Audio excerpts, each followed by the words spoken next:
اللہم اید الاسلام بعمر بن الخطاب.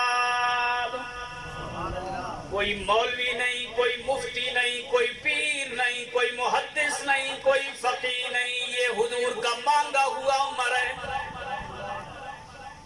دنیا خود عمل کرے، کسی سٹیج پہ جائے، یا اس کی محنت ہے، علماء تشریف فرمائیں، ساری دنیا کے غوث کتب ولی ابدال مل جائیں، جس گھوڑے کے اوپر میرے نبی کا صحابی سواری کرتا ہے، اس گھوڑے کے نتھوں میں جو مٹی جاتی ہے، اس مٹی کا بھی مقابلہ نہیں کیا جا سکتا.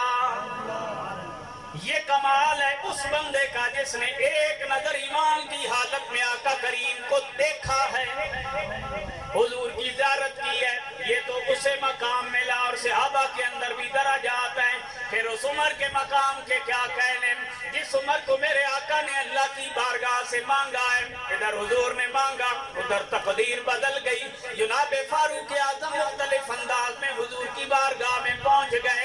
جب حضور کے دربار میں پہنچے تو میرے آقا کریم کی بارگاہ میں پہنچنے کے بعد جو درجہ عمر کا ہے حضور نے بیان فرمایا لوگوں نہ خاتم النبیین لا نبی بعدی، میں آخری نبی ہوں، میرے بعد کوئی نبی نہیں آئے گا، لیکن اگر نبی بن کے کوئی آتا تو عمر نبی بن کے آتے.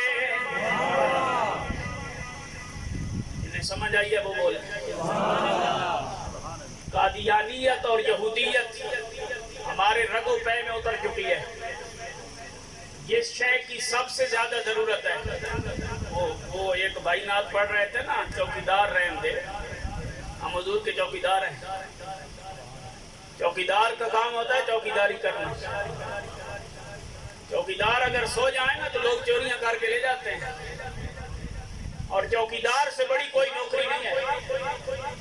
جو بندہ حضور کا چوکیدار ہے نا، اس سے بڑی کوئی نوکری نہیں ہے.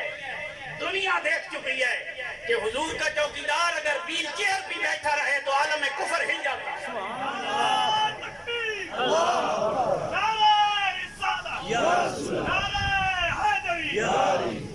یہ دنیا نے مشاہدہ کر لیا ہے کہ اگر ہو چوکیدار بیٹھا ویل چیئر پہ بھی رہے تب بھی کفر ہل جاتا ہے.